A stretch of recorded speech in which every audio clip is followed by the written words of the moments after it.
Hello, listeners. If this is your first ever Woking Up, let me introduce you to the miniseries dedicated to the often under-discussed, unhinged bigot, Sam Harris. This episode should work as a standalone, but if you want more info on my background and why I started this project, and if you want to do a deep dive into the depths of Sam Harris's weasel ways and hateful rhetorical tricks, do check out the rest of the miniseries too, which I'll link in the show notes. It spans a few years of his content and should give you a pretty good grasp on the kinds of extreme positions, people, and views he promotes and supports through his massive platform, largely undetected in the mainstream, unfortunately. And if you enjoy this show and want to support the creation of more work like it, please consider subscribing via patreon.com/nicemangoes, because deep dive work like this requires a lot of time and resources. It feels like now, more than ever, we need a spotlight, especially on content that flies under many people's radars and works to push people further and further right. If you follow my work, you'll know that I've recently made the difficult decision to partially paywall my podcast because it was becoming harder and harder to sustain an income while putting things out for free. So if you'd like to support a perspective that isn't just another white bro podcast, well, you know where to go. If you can't become a patron or are already a patron, don't forget to leave a review on Apple Podcasts or Spotify or wherever else you leave your podcast reviews. All right, now the episode. Welcome to Woking Up. White supremacy. White supremacy is the fringe of the fringe. This is a mini-series brought to you by Polite Conversations. All of a sudden, we can't talk about Neanderthal DNA anymore. Here, I'll talk about my journey into and out of being a new atheist Sam Harris fan. In and of itself, that video is not evidence of racism. I'm your ex-Muslim host, Ina. No, not the right-wing kind. Thank you for tuning in. This is how the left will die.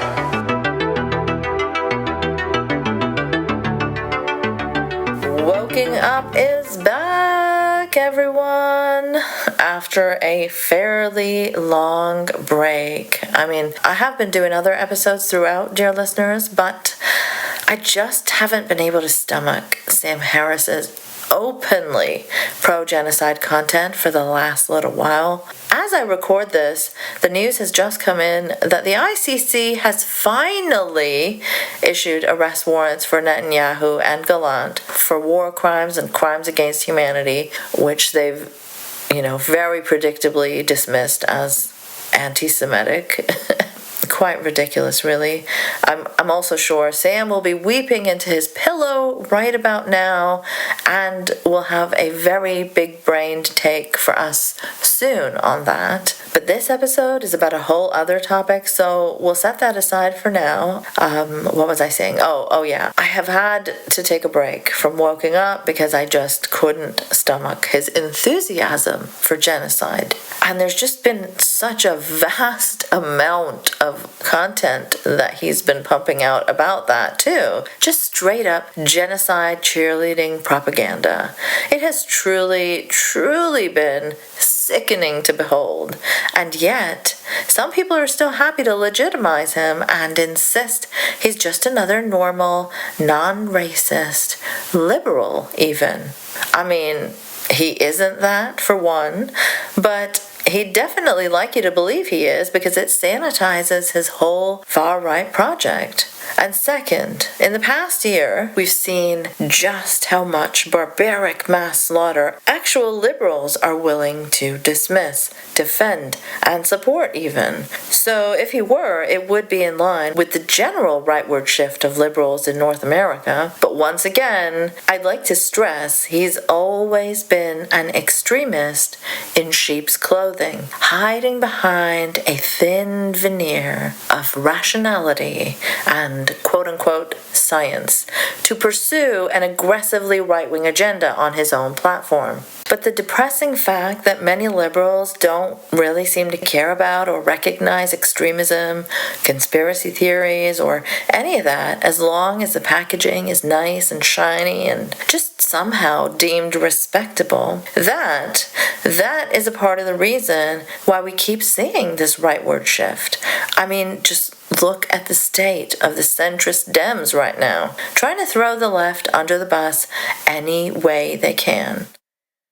Looking at the Dems in general, currently, it seems like there isn't anything in place to robustly push back against this constant pressure to bow to the right. In fact, even in these more niche circles, we now even have critics of the IDW and heterodox spheres that are in fact just launderers of it. There's just always new forms of normalizing awfulness that we have to keep an eye out for.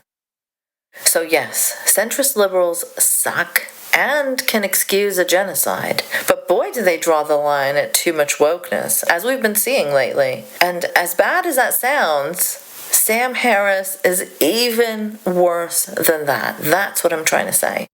Listen to this whole mini-series I've done if you remain unconvinced. He is aligned with Tucker Carlson more often than his fans would like to admit.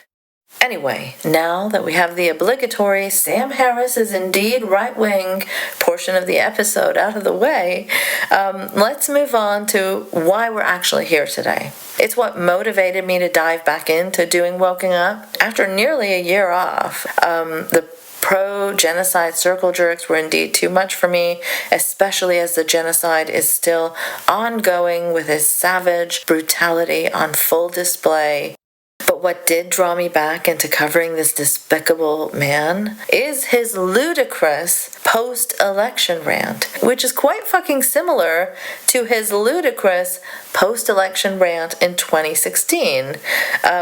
These freaks and their politics really do not evolve one bit over the years that go by. His analysis of what went wrong is so wrong and so stupid that it actually was a little bit entertaining, and I thought it'd be fun to give him a verbal smacking around. So I thought we could listen to this clown show together and point and laugh at the bigoted moron. It'll be cathartic for all of us. And since so many people are understandably feeling down about the fascists winning the US election and the fucking rapist president who has already named his pick for the position of Attorney General, someone once under investigation for sex with a minor and sex trafficking, for fuck's sake.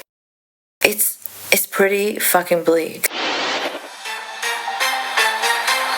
Oh, hang on. I've just received news that Matt Gaetz is withdrawing from consideration for the position of Attorney General. Apparently, he withdrew 45 minutes after CNN called to inform him they were going to report on a second sexual encounter with another 17-year-old. Holy shit. The absolute chaos that I expected to come from Trump's ridiculous picks has started way sooner than I expected. But who Trump has picked as a replacement isn't exactly a cause for celebration. She doesn't seem to have the same criminal pedo history, but I hear she is plenty awful and corrupt herself. I guess there's just not much to look forward to, even when Trump's awful picks don't go through, because there's a long line of awful people for him to choose from. Anyway. So yeah, let Sam Harris lift your spirits with his utter foolishness and bigotry so ridiculous that it could be from The Onion. A gift to my listeners and especially my patrons who have waited so patiently for another Woken Up. Maybe through this episode I can slowly ease my way into covering more of his explicit and repeated genocide supporting, which, as daunting a task as it is because of how much I have to sift through, I do think it's incredibly important to document that as well. But anyway, on to today's episode. Actually, before I play the first clip, I want you to guess how long it took before Sam descended into total raving bigotry. Just how many minutes in? And before you proceed with listening to this, I'd love it if you'd leave me a comment under the post of this episode with your guess, whether it's on YouTube or the hell site formerly known as Twitter or Instagram or Patreon or even Blue Sky, which has become quite active and just nice to be on. I'll leave links to my Instagram and Blue Sky if anyone wants to follow. I'll be there more and more now. So yeah, leave me a comment with how long you think it takes for him to go full bigoted freak mode, and we can have a good laugh at everyone's guesses. Okay, so if you've got your guesses in, let me tell you that we only get about 3.5 minutes into this monologue before he plunges into the depths of his transphobic hysteria. So, okay, he's just finished saying that anyone can make these election results a reflection of their pet issues. Like, he's just said that. Now, obviously, Trump's win and Harris's loss were determined by many factors. And I think everyone's in danger of believing that their pet issue explains everything that happened on Tuesday. And now that he said that, he thinks he's got a magical cloak of immunity so that no one can now accuse him of doing this. And in typical Sam Harris manner, he goes ahead and does it. He makes it all about his pet issues without really citing much at all. He references like one poll from a centrist Dem polling place called Blueprint, which not many people even on his own subreddit seem to have heard of. Also a place where they seem to genuinely think more left and progressive policies are very bad for branding for the Dems. And they've argued in the past that Biden was viewed as too far left by voters and that he should move more towards the center. I mean, come on. No obvious slant here at all. This Blueprint place has less than like 300 followers on Twitter at the time I record this, and also even their own lead pollster says about their exit poll that it shows swing voters bought the Republican narrative on Dems being too focused on trans or progressive issues. He says, these misalignments persisted despite the Harris campaign's messaging, showing how sweepingly the Republicans' narrative on Harris's positions took hold and shaped the lens of these voters. So even the pollster from the one specific centrist-ass poll that Sam Harris cites, the only thing he cites in this episode that seems to be informing his ridiculous views, even the researcher on that clearly states this is a Republican narrative shaping this perception, not something the Democrats themselves have spent the last little while obsessing over. Also, when I went and actually looked on their website, their methodology seemed pretty sketch to me and leading people to answer in certain ways. They say, respondents were presented with random pairs of potential reasons to vote against Harris and asked to select which they found more compelling. So, like, they pick the reasoning and they choose the framing, and people just pick from what they've already set up those reasons to be? So, I don't know. What Sam seems to present us here with is mostly just a vibes-based analysis. They simply have to recognize that several planks of their platform are thoroughly rotten. They simply have to recognize that several planks of their platform are thoroughly rotten. That several planks of their platform are thoroughly rotten. Several planks of their platform. Identity politics is over. No one wants it. Latinos and blacks don't even want it, as witnessed by the fact that they moved to Trump in record numbers. Trump got a majority of Latino men nationwide, and in some counties he got a majority of Latino men and women, even after everything he has said about immigrants from Latin America over the years. How they're, quote, poisoning the blood of our people, which is right out of Mein Kampf. I'm actually shocked he's even made this comparison. Normally, he's bashing the wokes for making Trump Nazi comparisons. In the past, he's said things like, he's not literally Hitler, okay? I guess it's okay when he makes the comparison because he does it non-wokely. And the wokes, well, they do it wokely. A comedian calls Puerto Rico a pile of garbage at a Trump rally, and the entire Democratic machine and all of liberal media seize upon it like a nuclear bomb has just vaporized an American city, and no one cared. Identity politics is dead, and we have to bury it. Again, strange that he's jumping on this pile of garbage comment as being bad, because I thought only silly wokes got offended at racist jokes or something. And Sam's also defended quite passionately and ridiculously Trump's previous shithole country comments before. But going back to the main bit here. Identity politics is over. No one wants it. Latinos and blacks don't even want it. Yeah, right. Sam wishes, it's been his whole thing to wish identity politics was over, on the left, that is, while he continues to either ignore or engage in right-wing identity politics himself.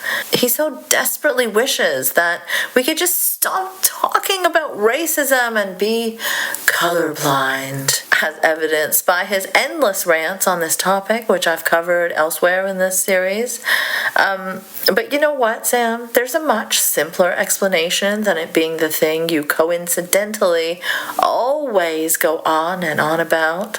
You know, that thing you've spent your past few years hyper-focusing on because those uppity minorities just won't shut up and take being discriminated against based on their identities. In fact, I'd say that when people are being targeted for their identities and others are rising up emboldened and extremely full of hate based also specifically on their identities, white men, for example, you simply cannot say that identity politics is dead. Trump is the result of identity politics on the right. But you see, Sam doesn't see that as identity politics worth mentioning. He only sees pesky minorities nagging about wanting more rights and equality as real identity politics. And sure, Latino men and black men did shift a bit Republican compared to last time. But that too can be seen as identity politics because there are now extremely well-funded industries around radicalizing men based specifically on their masculinity. It doesn't matter what their skin color or cultural background is. According to the latest Pew Research report on content creators, it is men that dominate the category of news influencer by more than double the amount. There's 63% men in that category versus 30% women, 6% undetermined, and less than 1% that are non-binary. So it's basically men. So many right-wing men that are shaping this information landscape. They represent almost 2/3 of the online news ecosystem. And also, aside from the men versus women imbalance, the study also found that more news influencers explicitly say they're right-leaning, 27%. Versus 21% who say they're left-leaning. So much of that is because of right-wing funding and astroturfing, obviously, but, it's having an effect, especially on men, as we can see, which is why it's important to also support your leftist non-men content creators, in my opinion. But yeah, then there's also the fact that these spaces, especially places like YouTube and Twitter, which cultivate misogynistic environments, and instead of adequately moderating to control for those things, they reward such creators and end up silencing the ones who are on the receiving end of misogynistic harassment.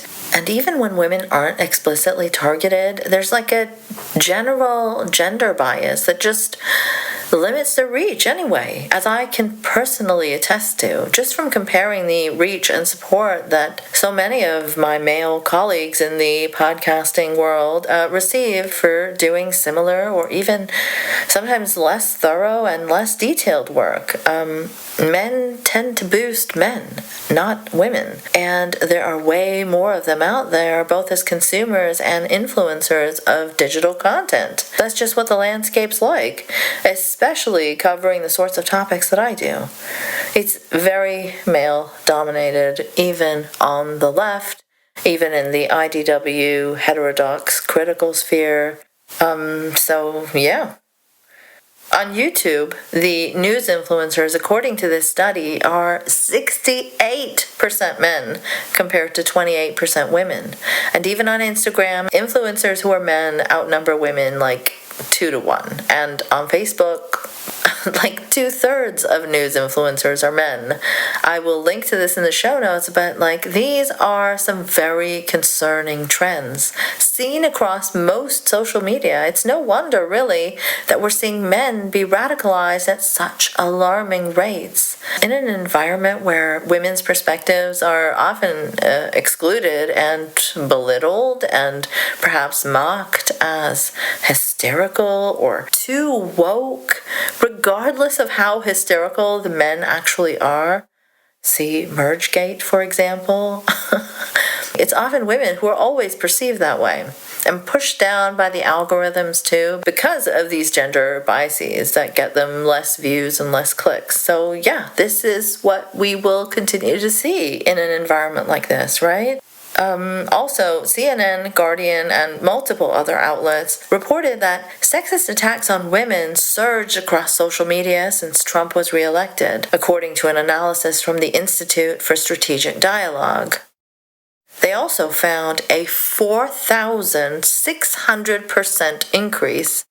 4,600% increase in mentions of the terms "your body, my choice," and "get back in the kitchen" on Twitter in just a 24-hour period. The Institute also observed rising reports of misogynistic language used to harass women offline, including alleged instances of young boys repeating "your body, my choice" on school campuses. And hats and merch featuring this hideous phrase have also cropped up.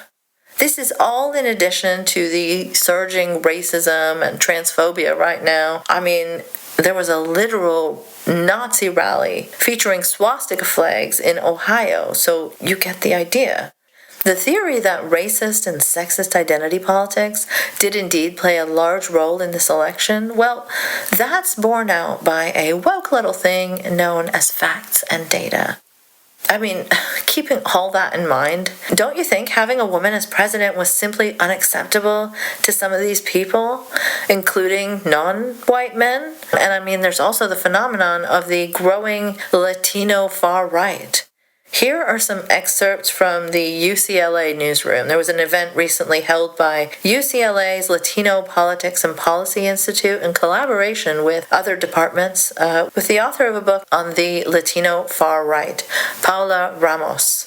And here's some of what she said at the event. Many Latinos on the right, including many second and third generation Latinos, have latched on to the anti-immigrant sentiments expressed by the Trump campaign, fueled by a deep desire to assimilate, to be seen as belonging to a larger American culture, and to differentiate themselves from those seen as outsiders. No identity politics here, nuh-uh.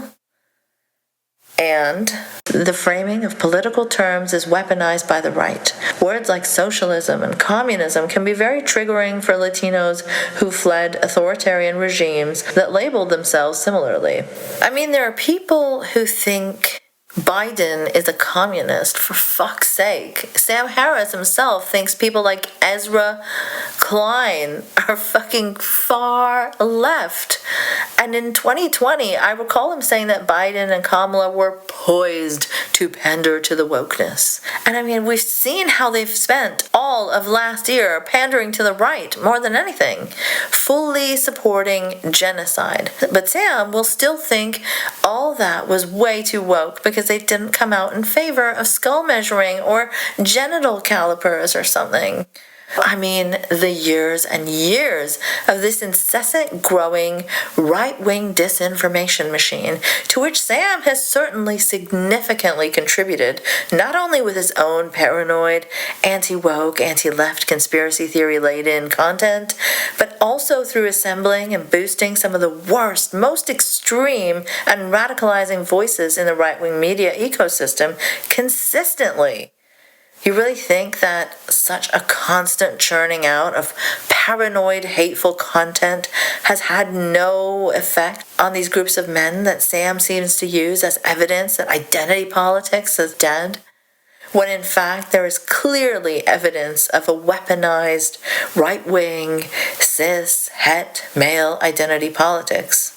Such strong male identity politics, in fact, that these men are willing to overlook Trump's racism towards their own groups.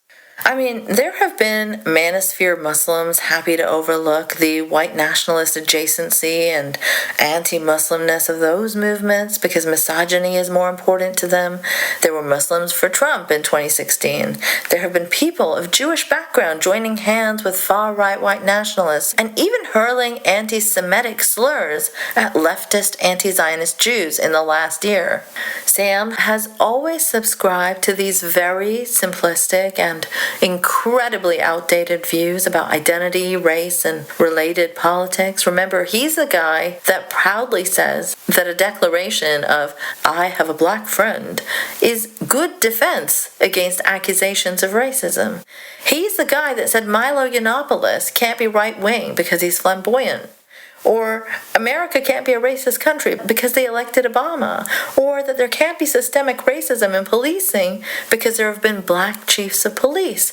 Or that the double standards with the minor police presence and cops taking selfies with the insurrectionists on January 6th in comparison to their usual militarized hostile behavior at BLM protests had nothing to do with racism because there was a black cop in the Capitol in one of those clips that was circulating. So how could there have been racism, right? He is someone who has routinely referred to anti-racists like Ibram X. Kendi and Ta-Nehisi Coates as pornographers of race. And he does so again in this episode of his, but he does not think Douglas Murray, who literally worries about the decline of white Britons as a demographic and openly proclaims there's a war on white people, is a pornographer of race. He does not think Charles Murray, who literally thinks people's intelligence is tied to their race, which is something that we've socially constructed based on visual appearance. You can have siblings that look like they are from different races, for fuck's sake. But yeah, Sam totally doesn't think that sort of thing is pornography of race. He has nothing but support for Israel, which operated as a literal racist apartheid state even in pre-October 7th times, as confirmed by the ICJ, the International Court of Justice, in July of this year when they issued a historic ruling which officially found that what Israel had been doing all these years was in fact apartheid. Aside from this, Sam has had nothing but support for Israel's ongoing ethnic cleansing and genocide which is being carried out based on the literal identity of the Palestinians. None of that is pornography of race or identity politics. That term is only reserved for people standing up for minority rights in every single case. He has done an episode titled Anti-Zionism is Anti-Semitism. He's hosted Netanyahu ass-kissers on his show for unchallenged, supportive conversations about the theocratic ethno-state of Israel. When students chant from the river to the sea, Palestine will be free, they are apparently genocidal Hamas supporters. When Israel murders tens of thousands of babies because they are Palestinian, it is mere collateral damage that just needs to happen. When Israeli officials repeatedly say there are no innocents in Gaza, not even children, because they are Palestinian, that is not identity politics to Sam. No. Are you seeing the pattern here? And I'll link the relevant Woking Up episodes specifically about Sam's love of identity politics in the show notes if you want to check that out. Anyway, let's hear more of what this extremely rational, neutral, and objective guy says next. Okay, there's one species of identity politics that had an enormous effect on this election, and most Democrats don't seem to realize it.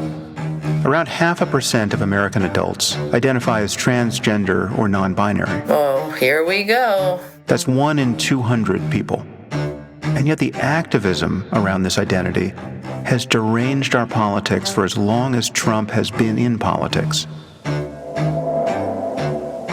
Oh gosh, what a bigoted piece of shit. He really jumps onto literally any minority fear-mongering trend that the right is doing, be it immigrants, Muslims, Palestinians, imaginary pet-eating Haitians, or trans people. And he really did boost that anti-Haitian immigrant pet-eating conspiracy theory in his own weasel way, of course. You know, the thing he does where he's like, oh, I don't know if it's true or not. I'm just asking questions. Just putting it out there, just a little bit of red meat for my right-wing audience. No, I didn't say it was definitely true, okay? I just legitimize and boost these unhinged ideas. I don't take responsibility for doing that. And he also neatly folded in his favorite type of anti-immigrant fear-mongering, the classic anti-Muslim kind, into his fear-mongering about Haitian immigrants. Here, listen to this deranged clip from another episode of his. But they are coming from one of the poorest and most violent places on earth, right? At a minimum, this is a picture of thousands of fairly desperate, traumatized people pouring into a very little city. 15,000 Haitians being dropped into a city like Los Angeles is one thing. Into a town of 59,000 people in the middle of America, that has to pose some problems, whether they're being reported on or not. Now, who knows if anything bad is happening to anyone's pets.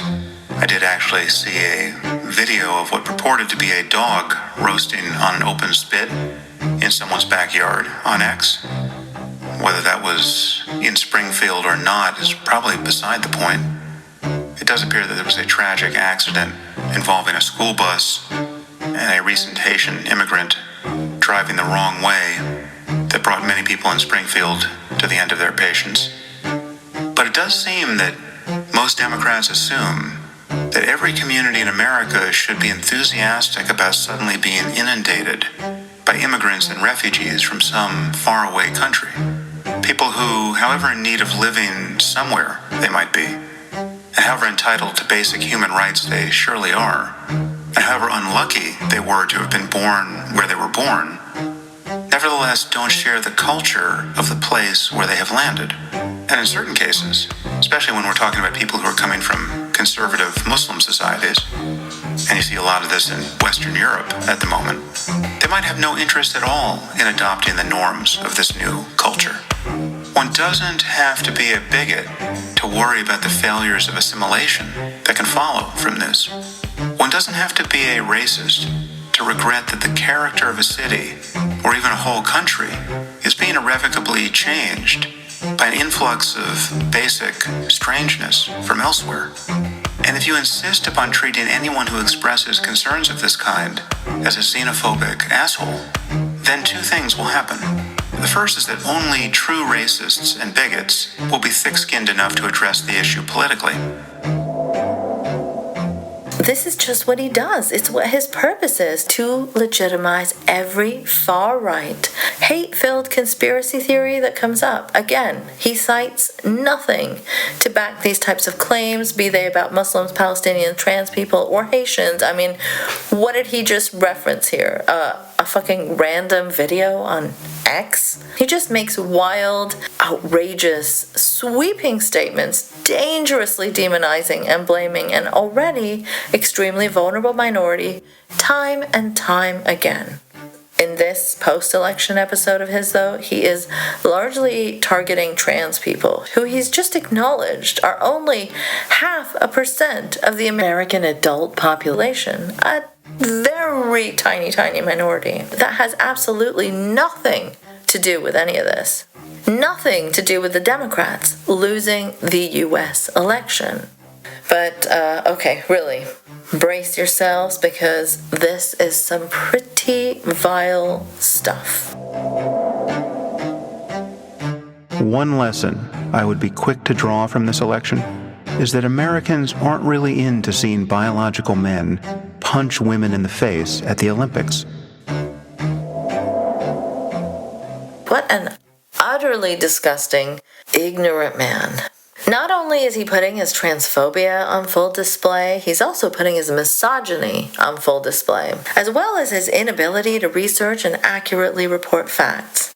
He is obviously talking about Iman Khalif, who is a cis woman. She's the Olympic gold-winning Algerian boxer that was shamefully, horrifically hounded by transphobes, including J.K. Rowling and Trump, for just not neatly fitting into narrow-minded people's view of what a cis woman should be like. She is currently in the process of taking legal actions about all that harassment that she received. Her Italian opponent in her first Olympic fight apologized to her very soon after she dropped out of that fight for all the hate that Iman got following that. Also, the International Olympics Committee has pointed out that Iman has been competing in women's boxing for many years, and that all athletes who participated in these events have complied with the eligibility and entry regulations, as well as the applicable medical regulations. The gender and age of the athletes are based on their passport details. Aside from this, Iman herself has clarified repeatedly that she was born a cis woman. Her father has done an interview with Reuters where he showed them an official document that showed her sex and birthday. There have been rumors and claims of leaked documents that no respectable outlet has been able to verify, as far as I can tell. There's also this Russian-led International Boxing Association, the IBA, who were stripped of their world governing body status by the International Olympic Committee, the IOC, over integrity issues. And they've been going after Iman, and they had disqualified her once. But the IOC keeps saying that the IBA are not reliable, they're irretrievably flawed, and that their previous disqualification of her was sudden and arbitrary and done without due process. Iman has also pointed out that she had been boxing in the IBA's competitions since 2018, and suddenly they've decided to be against her now. There have also been pictures of Iman from her childhood that have been shared, pictures where she's very clearly growing up as a girl. Iman has also shared how poor she grew up and how she used to sell bread on the streets. She's also talked about the fact that she grew up in a very conservative part of Algeria where transitioning or being gay was not just unacceptable, but illegal. She's talked about what a hard time she had just getting into boxing as a girl, because boxing was perceived as a sport suitable just for men. She's had a hard time not only challenging those norms, but also just raising money to train as a boxer. She overcame all those obstacles, stood up to the conservative norms, and made her way to the Olympics, stood strong in the face of so much harassment, and won gold, only for fools like the misogynist, transphobic Sam Harris to blame the U.S. elections not going his way on her, of all things. Utterly ludicrous issue to make this about. The Olympics was months and months ago. No one gives a fuck about it, especially not enough to let their vote be decided by one non-American athlete in an international competition. And his grievance here, which he doesn't even have the courage to spell out in its entirety because he might get sued by Iman, is based on nothing factual. Even if she has chromosomes that Sam Harris wouldn't approve of, there are medical conditions that could cause that in a cis woman. Sam is really showing his whole ignorant ass here. He just has to make one swooping statement and his followers jump on that rage bait. He doesn't care to look up or fact check anything. He just goes through life guided by his biases and vibes and calibers, I suppose. And there's no accountability, really.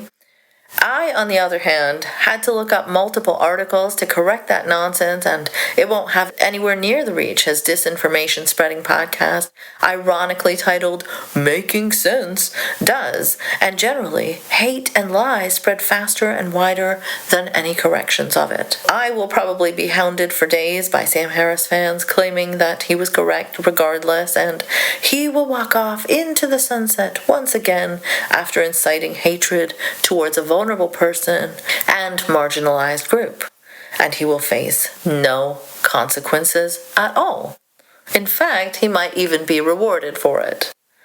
So, yeah, we've got a bigoted, rich, coddled, spoiled, privileged-ass white man who claims to care about women's rights, particularly Muslim women's rights, because he can use that as a cudgel to hate on Muslims in general, and yet, here he is, unable to live up to his own declared values, piling on a Muslim cis woman who broke through all the gender restrictions and norms of a conservative religious community and overcame severe poverty, managed to make it to the Olympics and win gold. Just really beyond despicable. And gosh, we're only like 5 minutes into this stupid episode.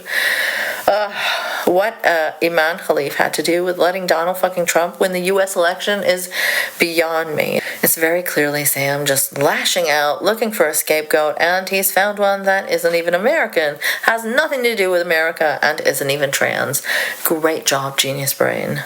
Instead of being a responsible commentator, correcting the disinformation out there related to the story and reining in the hysteria and moral panic of the ill-informed, he leans fully into it.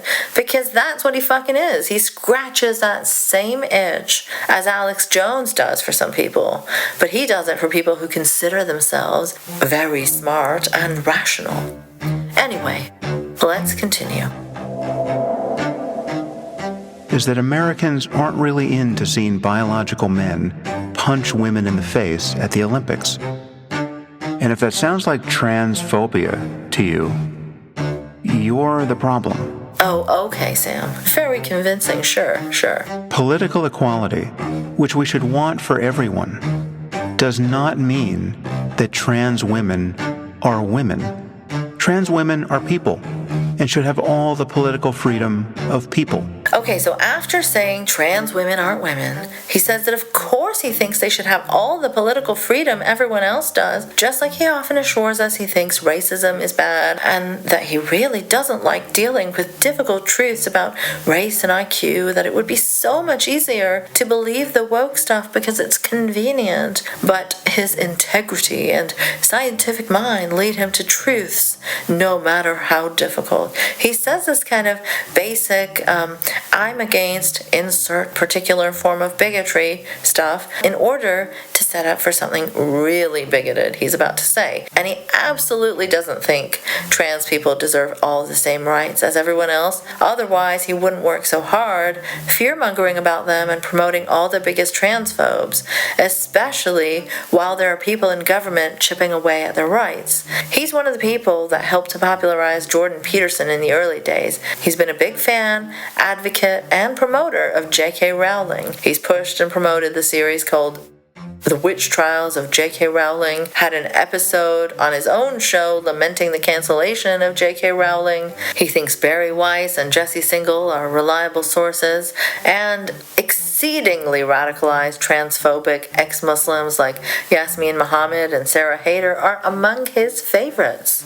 So, just giving you that background info before you hear the rest of his transphobic rant, and so you don't fall for his I think everybody should have equal rights but shtick. But to say that they are women, and that making any distinction between them and biological women for any purpose is a thought crime and an act of bigotry, that is the precept of a new religion. And it's a religion that most Americans want nothing to do with. Yes, Sam, because that is a straw man, as usual, and a figment of your imagination, just like your transphobic hysteria about cis women like Iman Khalif. Nobody is walking around trying to police this. Trans people are a very small minority that the right has decided to seize upon nowadays. It's very easy to call something a religion or a cult. Sam Harris preaches his hatred from the pulpit of the Church of Anti-Wokeness, giving his hate-filled, paranoid sermons week after week, which are not grounded in reality whatsoever. And anyone intelligent or decent wants nothing to do with that cult. See how easy that was? But yeah, technically, Sam is free to identify whoever he likes as whatever gender he likes. He won't be getting arrested for it. I mean, Jordan Peterson certainly wasn't, despite the big fuss he made about a pretend pronoun jail. But people might think Sam is being a bit of a dick if he's walking around compulsively, obsessively insisting, you know what, trans women aren't women. They just aren't. They aren't, I tell you. They aren't. God damn it. Stop it. Stop. So basically, Sam and the Trumpers just want to do that without any pushback at all. Sorry, but people are going to say what they're thinking about your bullshit. People will call you out for being an absolute douchebag. Trans women are women. Cis women are women. Tall women are women. Short women are women. You see how that works? Different kinds of women. Everyone deserves dignity and respect, and to be addressed however they prefer. What correlates with how they identify is up to them, not some freak obsessing over their genitals or their pronouns or whatever. This is really a non-issue because 0.5% of the population in your country are not going to affect you in any significant way. And having to use certain pronouns is not the end of the world, okay? You're not being oppressed. I mean, he's been on this bit since 2016. He also blamed people being sensitive about actual racist Halloween costumes and pronouns for Trump's previous win, which you might have heard in my last episode about the US elections or in a previous Woking Up episode. As I said before, he simply does not grow one bit in his views over the years. In case you don't remember or haven't heard it, here it is again. They were sick of being called racist for not worrying about Halloween costumes on our Ivy League campuses. So millions of these people, along with real racists, told all you whinging social justice warriors at Yale and Brown to go fuck yourselves. And can you really blame them? And can you really blame them? And can you really blame them? I mean, safe spaces, trigger warnings, new gender pronouns. You see what I'm saying? This guy just does not evolve. He has not changed a bit, like in 8 years. Anyway, back to this more recent dumpster fire. But there are 4-year-olds who, apropos of nothing, will claim to be in the wrong body. You know, they're born a boy, but they insist that they're really girls. And they never waver from this. And it's pretty obvious in those cases that something is going on neurologically, hormonally, at the core of their being that is not a matter of them having been influenced by the culture. But conversely, there now seem to be countless examples where the possibility of social contagion is obvious. Obvious to who, Sam? This just sounds like right-wing fear-mongering to me. Do you really think any significant number of people are going to uproot their whole life, make everything harder for themselves, have less people accept them, change everything about themselves because of a fad? Where due to the success of trans activists in changing institutions, these kids are effectively in a cult, being brainwashed by a new orthodoxy. Okay, Dennis Prager, who the fuck is brainwashing these children to change their genders?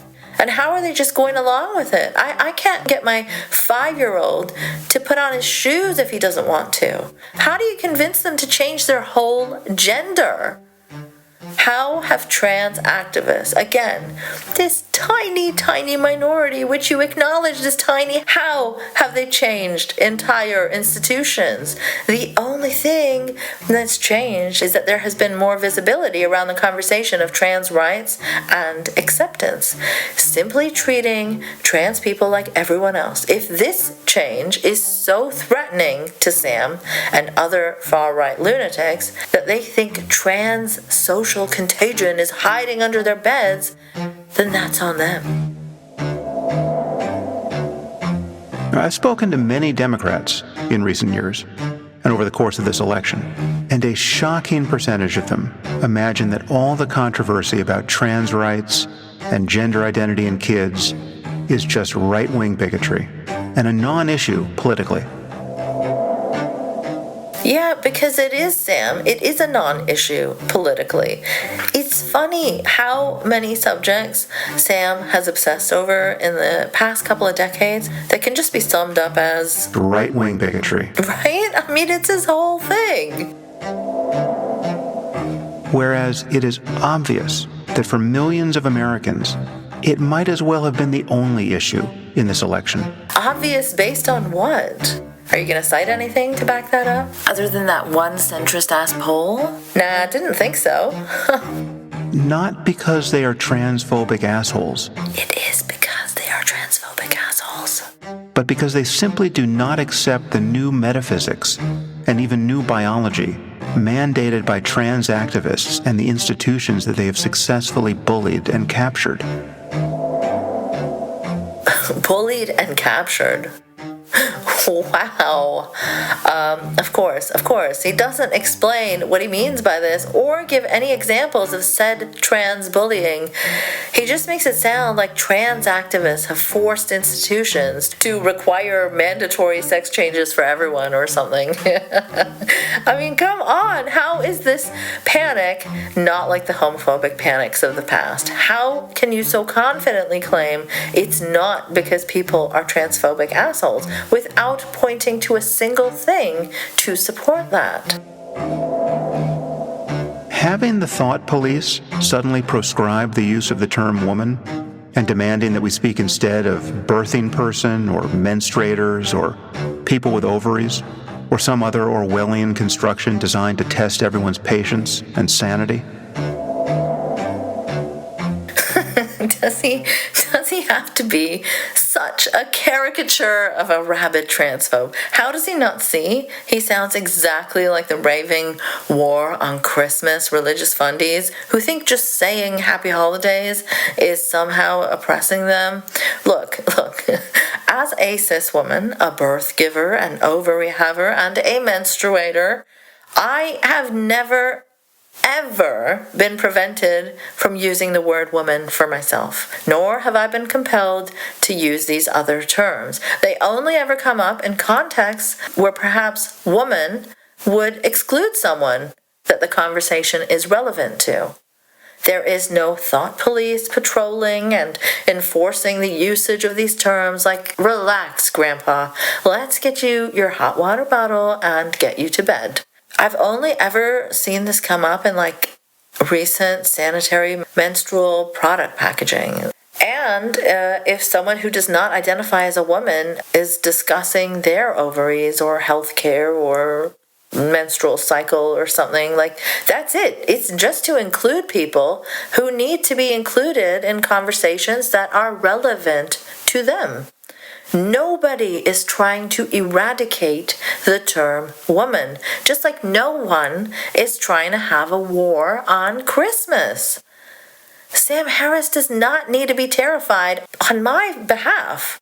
Being more inclusive towards trans people is the decent and moral thing to do. If a tampon company wants to write a more inclusive term on their packaging, that is not harming me in any way. I am not so, paranoid and insecure that it would affect me at all. I think a more inclusive world is a better, safer place for everyone. Again, I am not walking around terrified that I cannot refer to myself as a woman, or terrified that I have to tell my child to refer to me as a birthing person and not mom.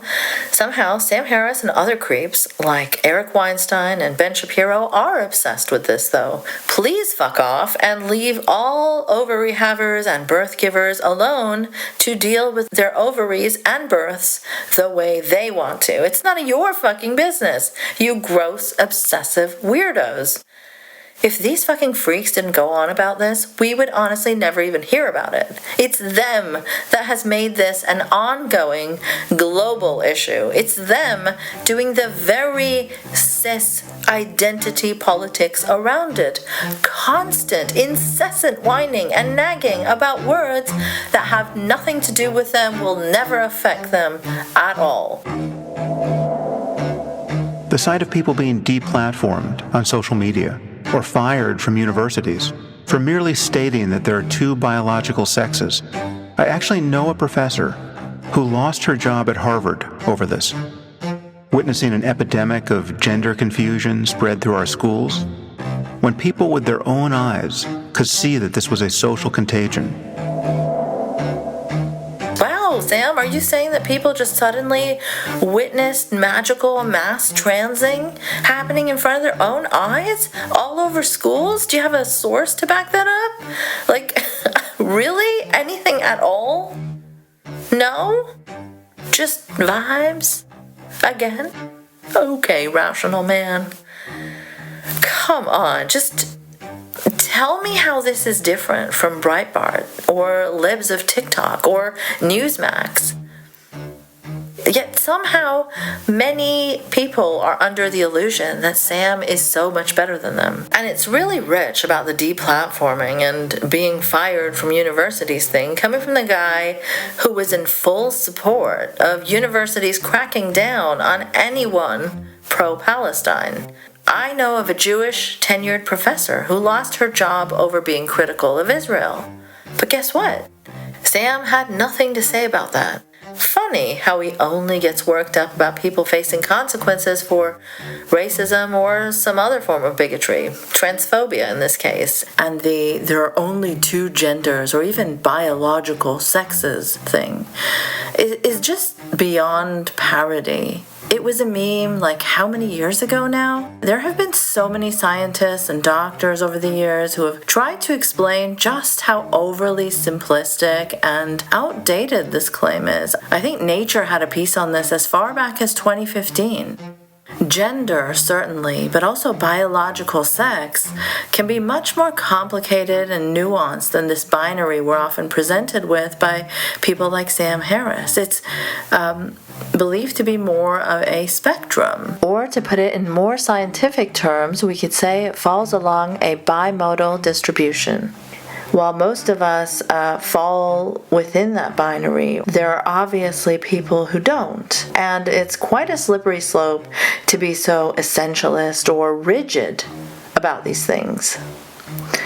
In South Asia, there's a rich history of accepting sex and gender fluidity. Even the Pakistani government passed a transgender rights bill in 2018 that enshrined protections for trans people and also allowed them to self-identify according to their own preference on government documents. So in 2018, the Pakistani government was more progressive than Sam Harris is now. But unfortunately, in recent years, the same two gender, two sexes types of Ben Shapiro or Sam Harris talking points have entered the discourse there, and the deadly combination of religion and right-wingery has been weaponized to revoke their protections. Much like the rest of the world, Pakistan continues to slide into a more and more fascist state of existence, and we have Sam Harris here showing us how to do that discrimination secularly, too.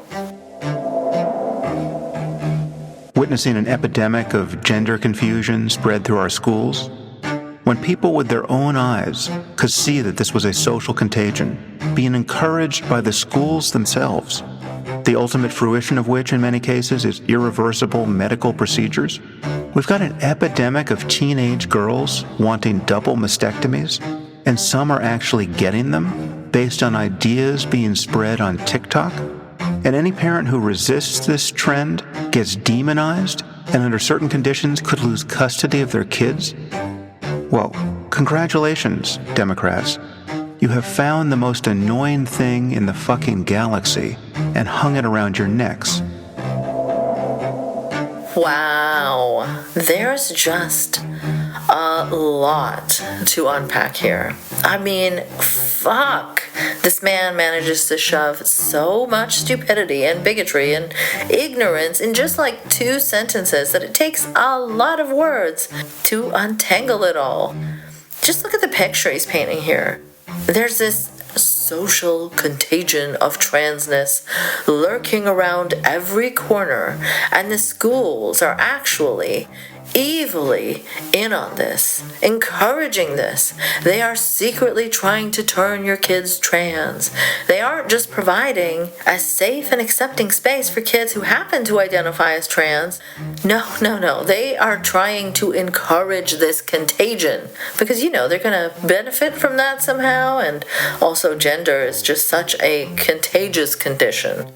And because of the evil schools encouraging this, there are now children demanding irreversible medical procedures.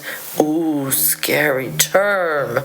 Which are, of course, just being handed out like candy. You watch TikTok and decide you want a double mastectomy today? Well, here you go. By lunchtime, you get a double mastectomy and you get a double mastectomy. Everyone gets a double mastectomy.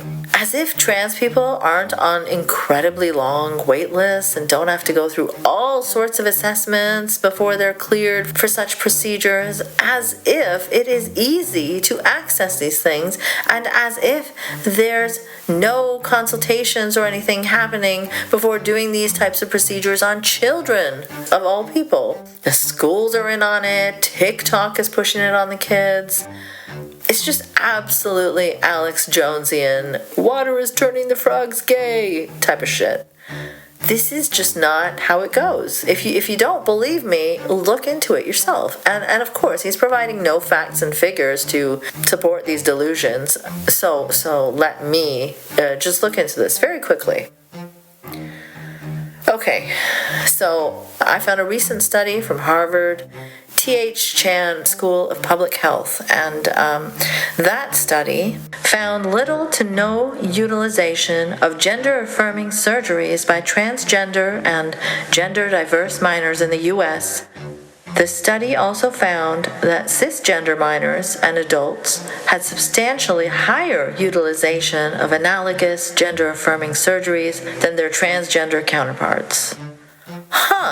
We never hear about all the cisgender-affirming surgeries happening, do we? Previous research has consistently demonstrated that gender-affirming care for transgender and gender-diverse people can be life-saving in mitigating negative mental health outcomes such as depression, anxiety, and suicidality. The study found no gender-affirming surgeries performed on trans youth ages 12 and younger in 2019, which is the year that they were looking at for this study. This was expected, the researchers said, as current guidelines do not suggest any medical or surgical intervention prior to puberty.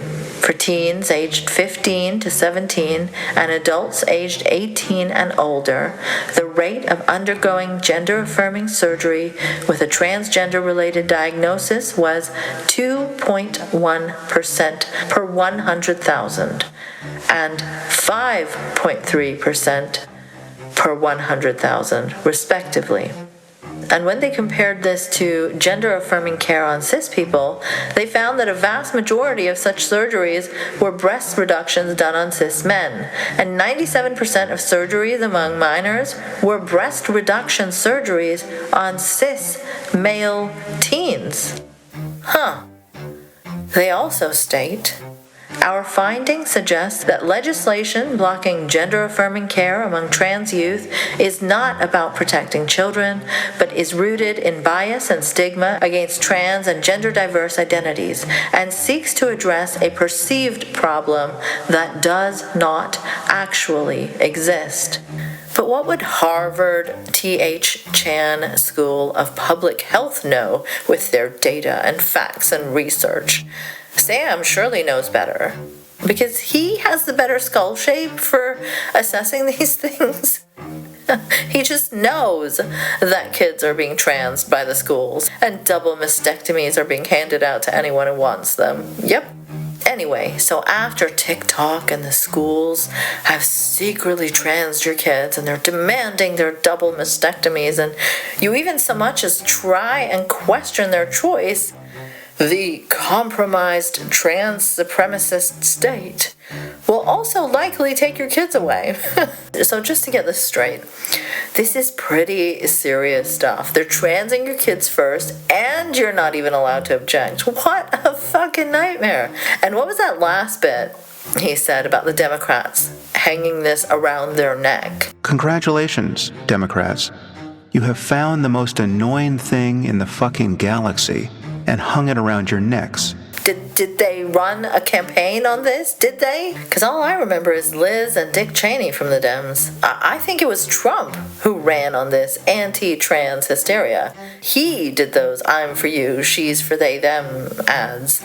Typical right-wing fear-mongering about something the Dems weren't even talking about. It's the right that have been having a ridiculous tantrum about this for years now. It's them that have obsessed over it even when someone is cis. Just like Sam did a few moments ago with Iman Khalif. Just like the right had homophobic tantrums for years, just like they obsessed over Islam, over migrants, just like they said CRT was corrupting children in schools, making white children feel guilty. They did a full-blown satanic panic when more women regularly started entering the workforce. They fear-mongered about them being neglectful mothers who abandoned their children to strangers who engaged in satanic ritual abuse. This shit sounds very, very similar to that. This is what the right does every single time, for every single issue. They scare the shit out of people, and they very often use kids to do it, because that is something people are understandably easily scared about. The gays and trans people are coming after your kids. The Muslims, immigrants, black men, Chinese men are coming after your pure, virginal white daughters. I mean, when women went to work, it was the daycares that were supposedly filled with people who did these satanic rituals with children. The people who fall for this stuff often don't have this broader context of just how consistently the right behaves like this in regards to minority rights. They aren't aware of these repeated patterns, but why a wealthy-ass PhD who claims to be interested in society, politics, cults, and extremism is so ignorant is beyond me. I know people who haven't been touched by this issue personally, for whom it was the only issue that decided their vote.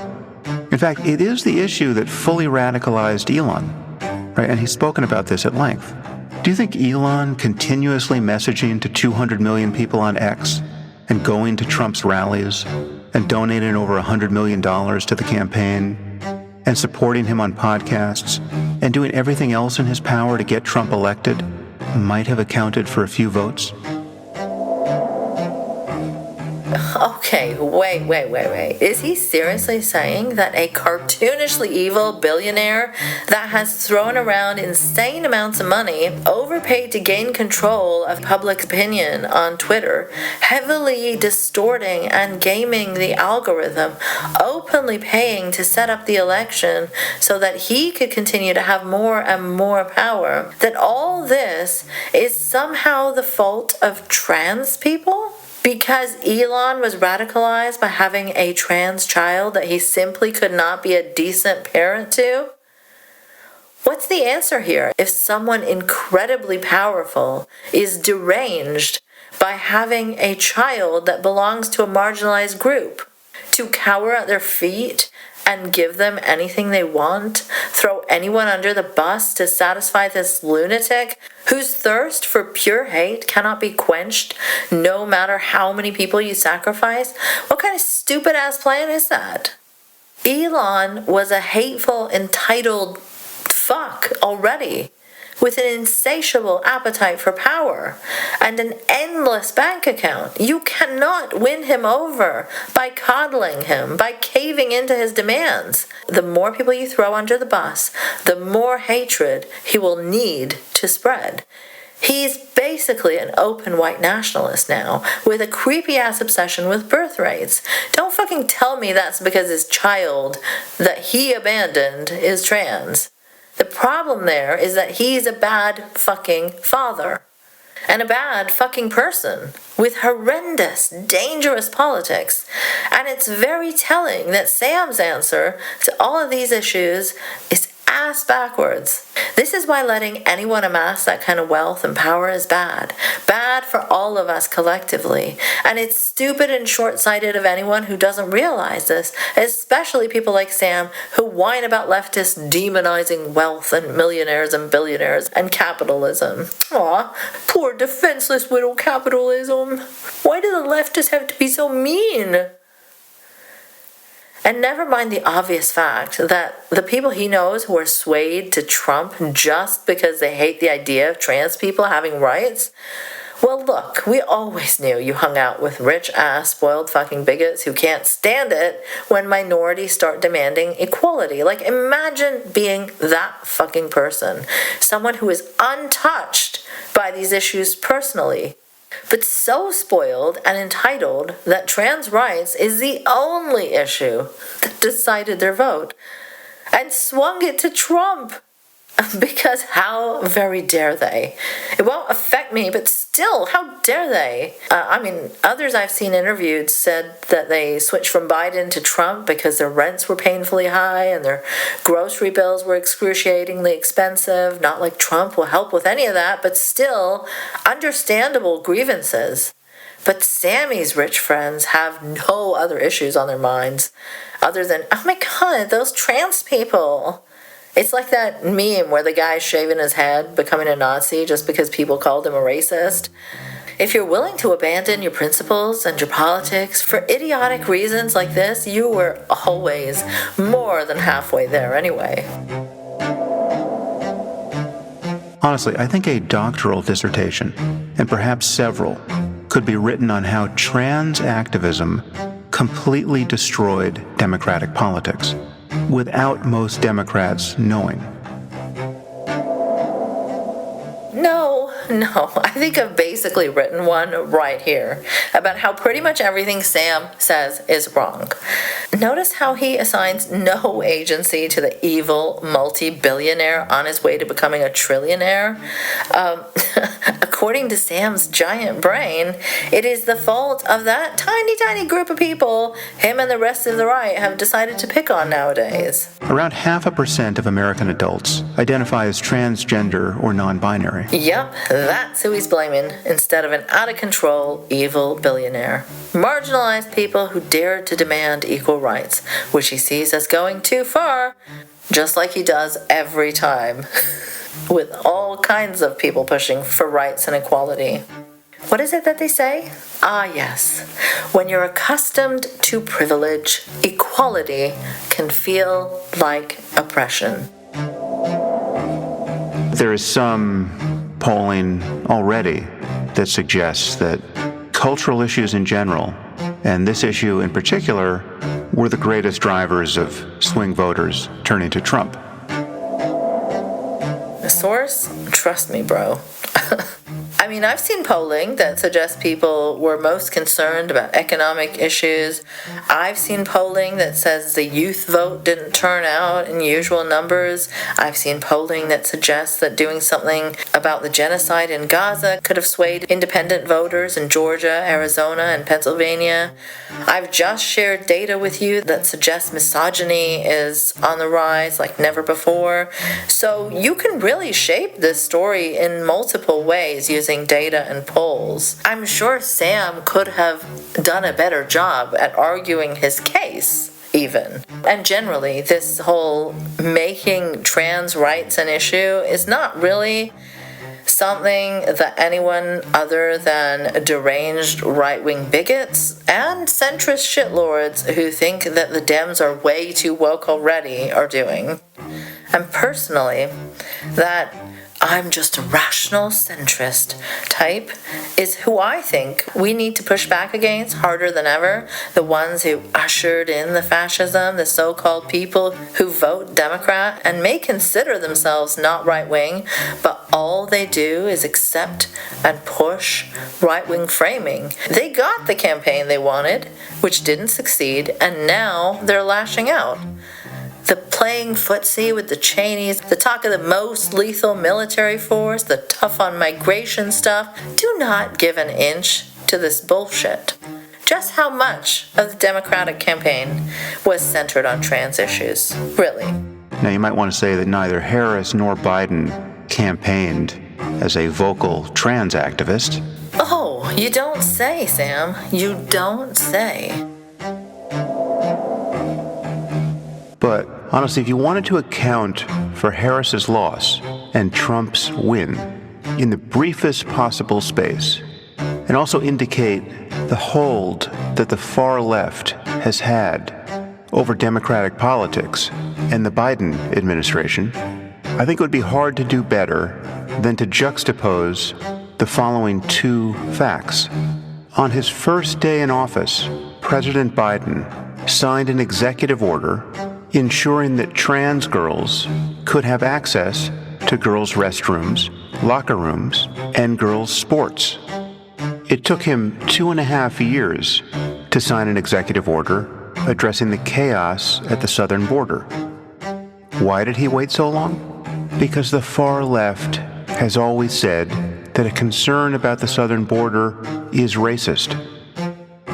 What more needs to be said about the degree to which the Democratic Party and the Biden administration lost touch with the will of the American people?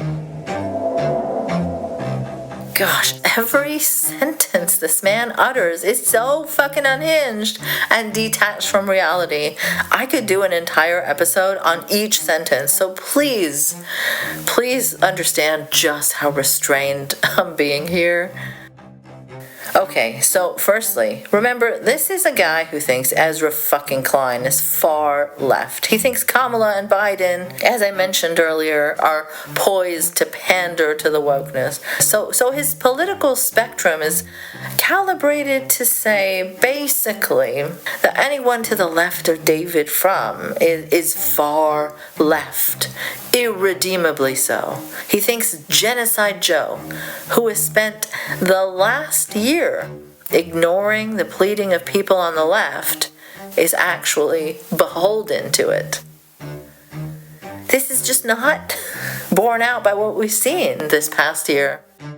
And the LGBT executive order he signed on day one simply makes clear that his administration interprets the Civil Rights Act of 1964 as prohibiting workplace discrimination on the basis of sexual orientation and gender identity as well.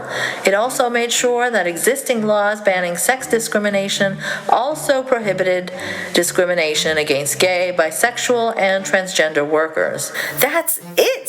He just extended those protections to include gay, bi, and trans people. This is what Sam, who seems to be getting all his news from fucking, libs of TikTok, this is what he has his undies in a twist about. He is mad. These already existing protections were extended to marginalized groups like gay, bi, and trans people. How very Jordan Peterson of him. Does he expect no one to look these things up? Like, this isn't some specific bill about trans people having access to girls' restrooms and girls' sports. It's just about extending the protections everyone else already has onto these groups as well. So yeah, Sam is upset that pesky civil rights stuff came before anything about tightening the border. There's of course nothing to indicate that Biden was being advised on this by far-left activists. Sam has just basically got these classic right-wing grievances. Protecting minorities is super upsetting, and securing the border from evil foreigners has always got to be top priority. I mean, if that's what you're looking for, there's a party that caters to that. And it's the Republicans. Sorry if Trump is too much of a buffoon for you. But perhaps that's where you should be if you think Biden is being controlled by a cabal of far-left activists, especially after the last genocidal year. Now remember, despite fixating on this, he's already acknowledged that Kamala and Biden did not run a campaign on trans-related issues. They did not. Yet, he just can't help but continue to obsess over it. As for the topic of trans rights and gender dysphoria. Oh, again? Oh, wow. It's not like you've already talked about this non-stop, Sam. What Harris needed to do, at a minimum, is express her understanding that this issue is complex. She didn't even talk about it at all, you fuck. Is that not good enough? That there's a legitimate concern about social contagion. That in certain cases, there's a conflict between giving trans women and girls everything they want and protecting the rights of biological women and girls. Our rights are just fine because cis women and girls do not need creeps obsessed with trans women and girls and their genitals speaking for us. You see what he wanted from Kamala? He wanted her to validate transphobic viewpoints and help to spread the panic. It wasn't enough that she didn't campaign on anything trans-related at all, and the right did. What people like Sam needed from the Democrats was to explicitly validate some serious turf shit. Like I said before, there's a party that already does that. It's the Republicans. While I certainly think the Dems try to court the right and the center far too much, what Sam is suggesting is some truly unhinged far-right stuff.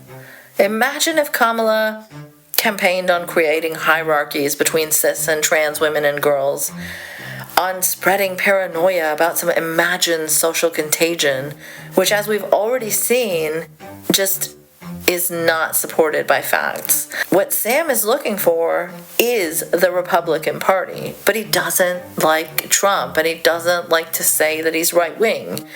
I don't know, man. Go hold hands with some never Trump Republicans or something. Surely they will validate your anti-trans panic. What he's going on about really has nothing to do with the Democrats, considering this is not something they campaign on or dwell on, as he's already said himself. It's all in Sam's head. But the truth is, every shibboleth that came out of the far left in recent years contains within it the same recipe for the destruction of democratic politics. Each is like an evil hologram. We take the term Latinx. Who was that for? Only 3% of Latinos are in favor of this silly rebranding of their ethnicity.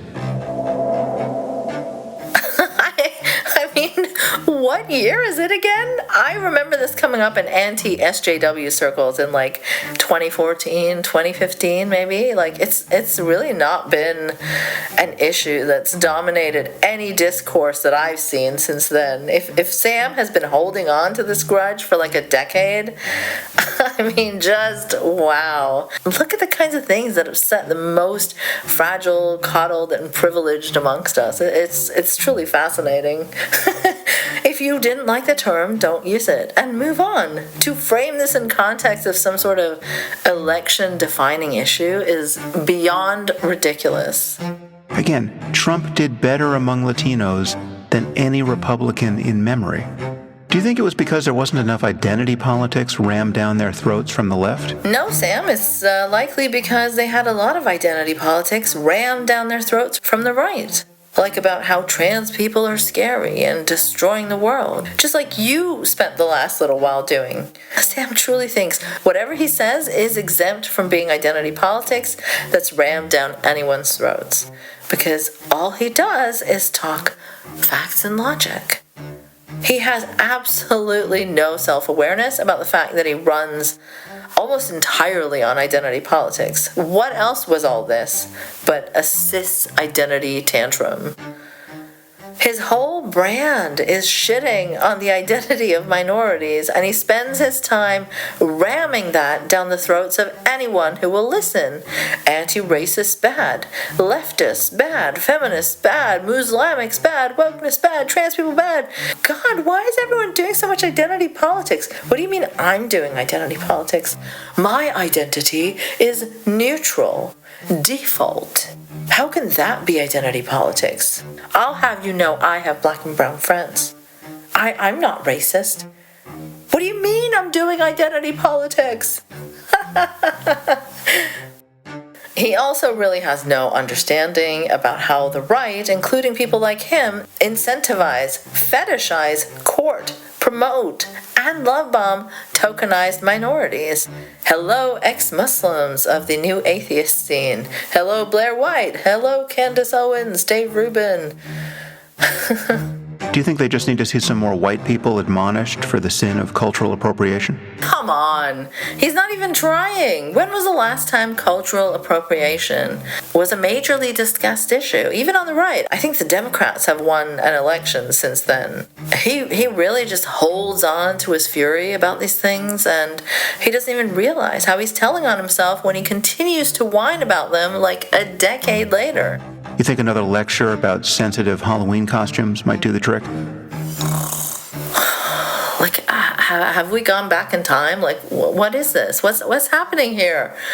I don't think I heard about this issue once even this Halloween. But let's say we did. Let's humor Grandpa here. Think about the kinds of Halloween costumes that people have been upset about in the past. Those that caricature another culture, those that use blackface, those that literally involve dressing up like Hitler or the KKK. Like what is he on about?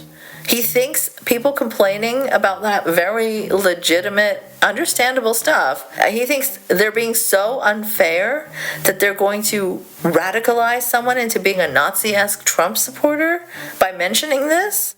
And if so, so what? It's that person who lost their shit after being told not to be fucking racist. Who's in the wrong? Why should we cower to them and not tell them that mocking others is not okay, or mimicking Nazis and the KKK is not okay? He truly finds the most minor, bratty things the right could possibly be upset about and champions them without an iota of self-awareness, whereas the left is intolerable to him when they protest a literal, plausible genocide as deemed by the highest court in the world, or when they demand basic human rights for any group. Just an unbelievably ridiculous man. Much of Democratic politics has become a bad SNL sketch. Please, Sam, that's just a redundant thing to say. SNL sketches are bad to begin with. And imagine focusing on this petty bullshit grievance stuff when you have a literal rapist for president and a literal crusader Nazi for defense secretary. Crusader Nazi who has also been accused of rape, and an anti-vaxxer conspiracy theorist like RFK Jr. who might be the next health secretary, a fossil fuel executive for energy secretary. And this is what you're fucking worried about? Cultural appropriation and people rightfully pointing out that some costumes can veer into racist caricatures? You are about to have way bigger problems than that, Sam. Democrats simply have to understand that this is one of the reasons that we're getting 4 more years of Donald Trump. How convenient that this is exactly what Sam said in 2016. This is what he said before the 2020 election. Back then, he was fear-mongering about BLM and slogans like defund the police being a reason that the Democrats would lose. And guess what? They didn't. That election came soon after the height of the BLM protests. This is what Sam Harris would dismiss as identity politics because it didn't center white people. But guess what? They won the election that time. These types of bigots have always existed, and they have always portrayed the struggle for equal rights as a nuisance, as unpopular. In fact, polls often showed that the majority of Americans were opposed to the civil rights movement in the 60s. In 1961, Americans were asked whether tactics such as sit-ins and demonstrations by the civil rights movement had helped or hurt the chances of racial integration in the South. More than half, 57%, said such demonstrations and acts of civil disobedience hurt that chance. In 1963, a Gallup poll found that 78% of white people would leave their neighborhood if many black families moved in. And when it came to MLK's march on Washington, 60% had an unfavorable view of it. In 1964, a majority of white New Yorkers questioned in a survey by the New York Times said they believed the civil rights movement had gone too far. Even back then, they denied feeling prejudice towards black people. While saying all of this, there were grievances like, oh, black people receive everything on a silver platter during that fucking era. And they also spoke of reverse discrimination back then. This is what the IDW and heterodox characters' function is in society today. This is who they are. I wish more people would realize that. So anyway, when you look at these trends, just know there has always been a large number of bigoted members of a majority group fighting to keep people marginalized, be it through race, gender, orientation. These fucks will always exist, and when the hard work is done and these battles are won, they will always pretend like they've been on the right side of history throughout. 4 more years of this man holding more power and responsibility than any person on earth. If it sounds like I'm blaming far-left activists for this, along with everyone who bent the knee to them, I am. Sure, inflation didn't help. But the Harris campaign and the Democratic Party couldn't change the price of groceries. They could control whether the vice president gave a rational accounting of why she no longer supports taxpayer-funded gender reassignment surgeries for undocumented immigrants in detention. Okay. This is just painful at this point, like a toddler constantly repeating himself and needing to be told no. Imagine he lays the blame on the far left, his pet issue for years and years and years. Like, he says this shit even when the Democrats win. And never mind that he's complaining about this after saying himself that the Democrats did not campaign on anything to do with trans people. He has spent like a quarter of his episode on how trans people are the problem and are the reason that the Democrats lost. Inflation, which so many experts have flagged as a major issue, Sam just mentions as a side note, because to him it's all about the trans people and far left activism. He will not blame Trump supporters for the Trump win. He will blame the left. Just like he blames the left for every single thing that pisses him off in life. Stubs his toe, it's the fucking far left activists and trans people, of course. The so-called rational accounting he speaks of is just him desperately wanting validation for his own transphobia.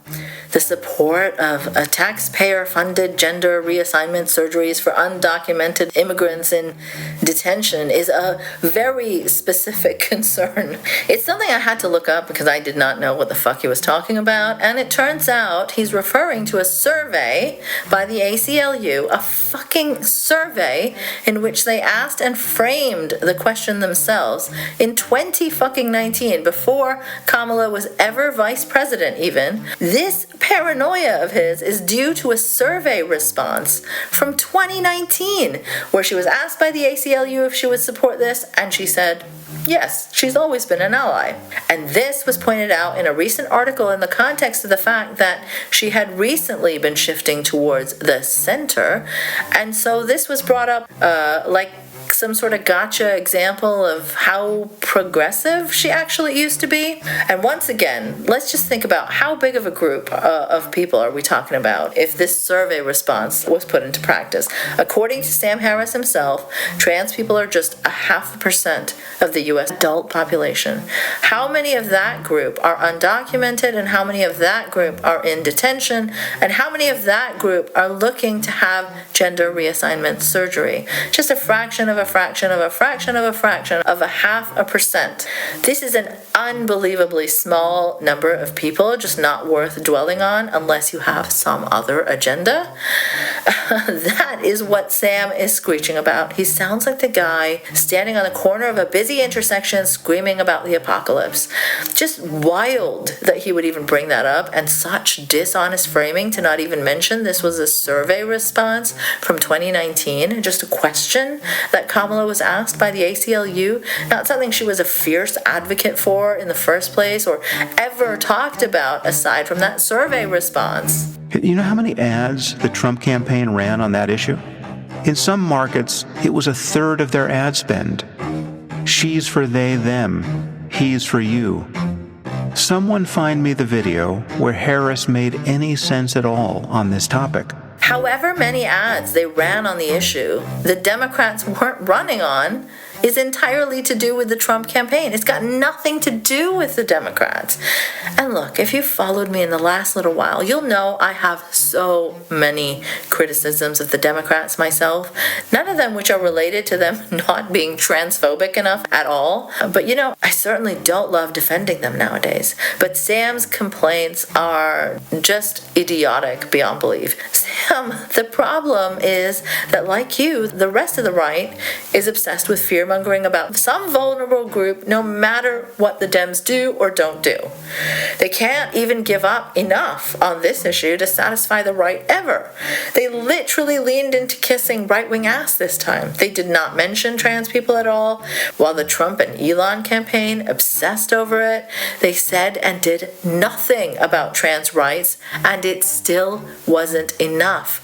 What their mistake is that they don't provide a strong enough or any pushback to this right-wing bullshit. Maybe they would have done better if they actually had stood up very strongly, unapologetically for trans rights or immigrant rights or against genocide in opposition to Trump demonizing these groups. It would be nice if they grew a fucking spine, but they did nothing at all, and it still wasn't enough. Right-wingers like Sam will never be happy. And the same can be said for all the other cultural issues that have been poisoned by the far left. Literally everyone I know who voted for Trump, and this includes some extraordinarily influential people, like Elon, literally everyone was focused on cultural issues. It wasn't inflation for them. It was trans activism and the insanity at the southern border and DEI policies and homelessness and crime in our cities. I've seen dozens of interviews of people talking about how it was their rent or their grocery prices that swayed them. I've seen dozens of comments and videos about people saying the Democrats' support for the horrific genocide in Gaza was beyond the pale. Now, I know that Trump won't make any of this better. He will just make everything a lot worse. But this is what I've seen people say. But it's not surprising that Sam and his rich-ass bigoted friends went fash because minorities don't know their place anymore and are asking for too much because diversity and immigration have gone too far. What unique and refreshing grievances that we've certainly never, ever heard before. It's the funniest thing to me that he just does not realize how he sounds like every white, bigoted racist in history. Look, quality of life, crime, homelessness, people are unhappy about those things, and I would say That is related to economics, not DEI, not migrants and not trans people. And I would point out that it's always minorities, migrants especially, that are blamed and scapegoated in times of economic strife. But the problem is not them. It is corporate greed and fucking billionaires. It is price gouging and inflation. But Sam says, it's the mean lefties that demonize wealth too much. Am I out of touch? No, it's the far left that's being too mean to billionaires and corporations. That must be it. They won't police the streets, but they'll police the language.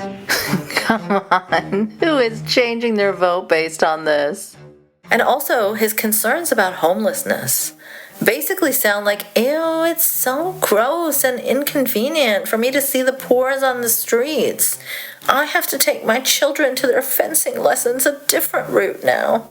He doesn't sound like he's worried about fixing these things for humanity, wanting everyone to have a better life. He comes off like a whiny brat who is inconvenienced by seeing them. Yes, I'm aware of his effective altruism culty situation that has some very fashy and eugenicsy undertones. Please don't throw that at me as some sort of evidence of him caring about the world. Anyway, friends, I think I've taken just about as much as I can handle. We're only about 17 minutes into this 40-ish minute episode of his. I think I'm going to have to split covering it into 2 parts because there's just so much to unpack with every sentence he utters. Hopefully, I can muster the strength to cover the rest of his bullshit episode soon. Leave me some motivating words. All right, till next time. Thanks for listening to Woking Up. You can support this show by sharing it or via patreon.com/nice mangoes. No Ian Mangoes. And a special thanks to Intellectual Darkwave for helping out on the musical front.